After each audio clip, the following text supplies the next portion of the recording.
नमस्कार दोस्तों, मैं आपका भाई शुभंकर मिश्रा। अगर मैं आपसे कहूं कि टीम इंडिया से 3 खिलाड़ी की छुट्टी हो गई है और अब तीसरे टी20 में भारत की जीत तय है, तो शायद आप भी सोचेंगे जब 3 बड़े खिलाड़ी ही बाहर है तो जीत की गारंटी कैसे। लेकिन रुकिए, यही तो असली कहानी है, क्योंकि जिस खिलाड़ी को अब बाहर का रास्ता दिखाया जा सकता है वही लगातार टीम की हार की वजह बन रहा था, और जिसको अंदर लाने की तैयारी है वो टीम इंडिया के लिए सीरीज बराबर कराने वाला वरदान साबित हो सकता है। तो इसको लेकर रैली पर में समाचार करेंगे के लिए साक्षी समाजियर दोनों के बारे में समाजने के लिए समाजियर दोनों के लिए साक्षी समाजियर दोनों के लिए समाजिए। वीडियो में हम आपको बताएंगे वो स्टार प्लेयर कौन है, उसकी जगह कौन आएगा और क्यों। अब तीसरा मुकाबला टीम इंडिया की झोली में पक्का माना जा रहा है। तो आप सबको मालूम है कि टीम इंडिया ऑस्ट्रेलिया के खिलाफ वनडे सीरीज हार चुकी है। अब टीबी सीरीज में टीम इंडिया की बात जो कि सरकार के साथ देख सकते हैं, कुछ कर दिखाने की उम्मीद थी। पहला मैच लगभग हमारे हिसाब से जा रहा था, लेकिन तभी बारिश आ गई और खेल ही खत्म हो गया। अब बारी आई मेलबर्न की एमसीजी के मैदान पर पूरा मुकाबला खेला गया, पर जो नहीं होना चाहिए था वही हो गया। टीम इंडिया मैदान में जीतने को लेकर खेला गया कि प्रशिक्षण में करेंगे कि तामहारी मैदान के परेशान से कर रही है, जिसके प्रशिक्षण की अमके कर रही है, नहीं एक्सपेरिमेंट करने उतर गई। और इन एक्सपेरिमेंट्स के पीछे थे गौतम गंभीर साहब।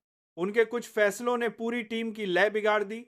अब बात करते हैं उन गलतियों की जो मेलबर्न में टीम इंडिया से हो गई। पहली गलती, संजू सैमसन को भेज दिया गया नंबर 3 पर।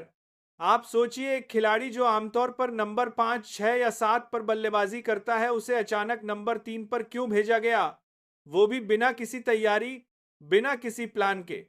पहला विकेट जल्दी गिरा तो टीम मैनेजमेंट ने कहा भेजो संजू को। लेकिन भाई, जब संजू को ओपनिंग में मौका देना चाहिए था तब तो उनको बिठाया गया था, और अब बिना तैयारी के उनको नंबर 3 पर भेज दिया गया। नतीजा जल्दी आउट। अब सवाल यह है, आपको बेच करेंगे कि बात जहां 4 है, नतीजा जल्दी आउट की अपने बेच कर के बाद सारे आजार किया है। गलती संजू की थी या फैसले की? सीधा जवाब है फैसले की। दूसरी गलती, शिवम दुबे की जगह बल्लेबाजी के लिए भेज दिया गया हर्षित राणा को। अब हर्षित राणा बॉलर हैं या ऑलराउंडर, इस पर खुद टीम मैनेजमेंट भी शायद कंफ्यूज है। ऐसा लगा जैसे किसी ने सोच लिया कि चलो हर्षित राणा को नया ब्रांच हार्दिक पांड्या बना देते हैं, या फिर शायद किसी को उनमें एंड्रू फ्लिंट ऑफ नजर आ गया हो। पर हुआ क्या? टीम की हालत खस्ता। पूरी बल्लेबाजी लाइनअप बिखर गई। सिर्फ अभिषेक शर्मा ने थोड़ी इज्जत बचाई, बाकी सबका बल्ला खामोश। अब जब तीसरे टीबीज की बारी है तो सवाल उठ रहा है, क्या टीम इंडिया बदलाव करेगी? जवाब है हां, करना ही पड़ेगा।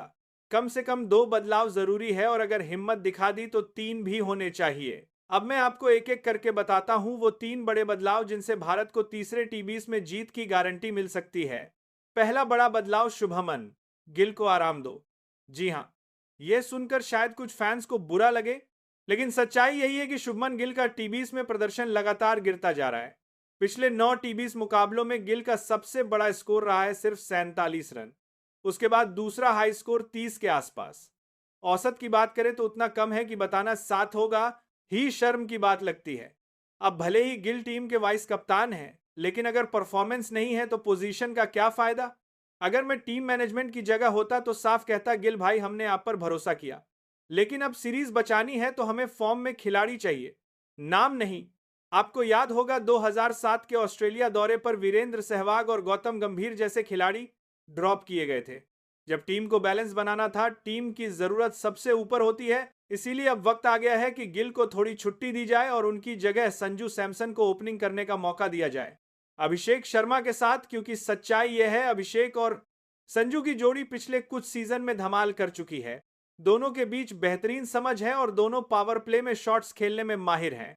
अगर यह जोड़ी टिक गई तो 60 रन का स्टार्ट मिलना तय है, और यही भारत की सबसे बड़ी कमजोरी रही है, धीमी शुरुआत। तो पहला बदलाव तय, गिल को रेस्ट, संजू सैमसन को ओपनिंग। दूसरा बड़ा बदलाव, हर्षित राणा की जगह अर्शदीप सिंह। अब बात करते हैं गेंदबाजी की। हर्षित राणा ने पिछले मैच में 2 ओवर में 27 रन लुटा दिए, यानी हर ओवर में लगभग 14 रन। अब आप खुद सोचिए, ऐसे बॉलर को टीम में रखना क्या सिर्फ एक्सपेरिमेंट के लिए है? अगर टीम इंडिया को मैच जीतना है तो ऐसे एक्सपेरिमेंट्स बंद करने होंगे। टीबीज क्रिकेट में हर ओवर मायने रखता है। एक बॉलर अगर अपने 2 ओवर भी सही से नहीं डाल पाता तो बाकी टीम पर दबाव बढ़ता है। इसलिए अब वक्त है हर्षित की जगह अर्शदीप सिंह को लाने का। अर्शदीप सिंह वही खिलाड़ी हैं जिन्होंने टीबीज वर्ल्ड कप के फाइनल जैसे हाई प्रेशर मैच में शानदार गेंदबाजी की थी। वो सिर्फ बाएं हाथ के तेज गेंदबाज नहीं बल्कि टीम इंडिया के लिए डेथ ओवर स्पेशलिस्ट हैं।